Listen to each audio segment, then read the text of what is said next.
तो फ्रेंड्स, आज हम पढ़ेंगे एनिमल टिश्यू।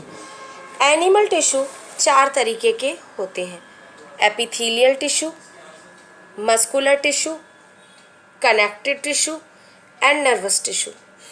एपिथेलियम टिश्यू फिर से क्लासिफाइड है, further divided into squamous epithelium, cuboidal epithelium, columnar और glandular epithelium and ciliated epithelium.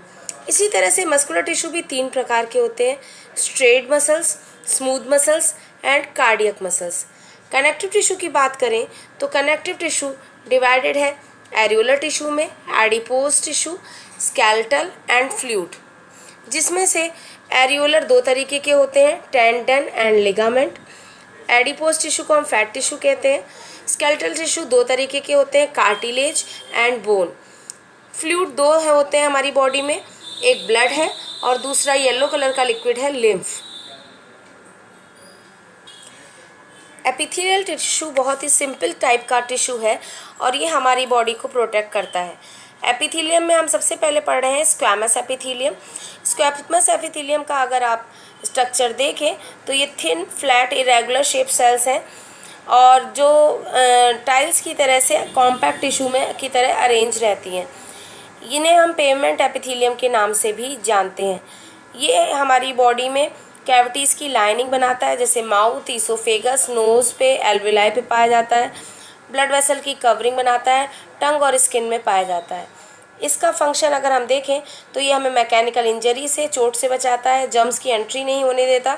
हमारी स्किन जो है वो प्रोटेक्टिव टिश्यू ही है, क्योंकि इसमें अगर हमारी स्किन ना होती तो हमारा जो ब्लड है वो खुले में बहता। हमारी स्किन जो है वो प्रोटेक्टिव टिश्यू की तरह काम करती है। इसके अलावा ये केमिकल से और ड्राई होने से भी बचाता है। दूसरा है स्ट्रेटिफाइड केराटिनाइज्ड स्क्वैमस एपिथेलियम। ये हमारी स्किन और का कवर बनाता है और ड्राई सरफेस स्किन की यही बनाता है।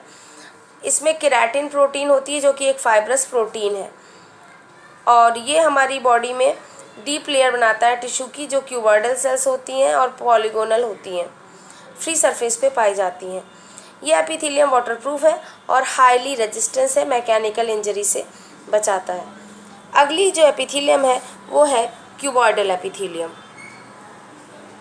Cuboidal epithelium cube like cuboidal cell से बनी होती है और हेक्सागोनल सरफेस होती है इसकी। क्यूबॉइडल एपिथेलियम किडनी के ट्यूब्यूल्स यानी नेफ्रॉन्स में, थायराइड की वेसिकल्स यानी ब्लड वेसल्स में और ग्लैंड्स में पाई जाती हैं। सेलेवरी ग्लैंड में पाई जाती है, स्वेट ग्लैंड में, पसीने वाली ग्लैंड में और पैंक्रियाज में पाई जाती है।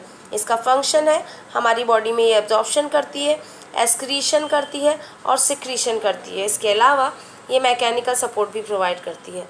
अगली है कॉलमनर एपिथेलियम।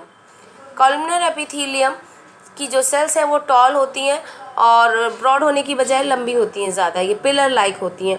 इनका न्यूक्लियस नीचे की तरफ होता है, जैसा कि आप डायग्राम में देख सकते हैं।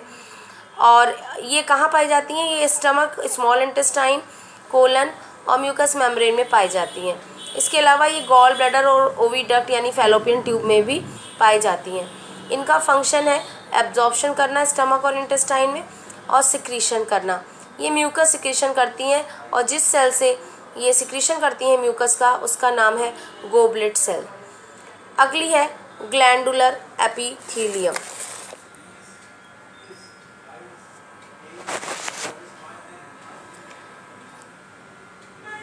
ग्लैंडुलर एपिथेलियम मॉडिफाइड ग्लैंड्स हैं जो कि केमिकल सिक्रीट करती हैं।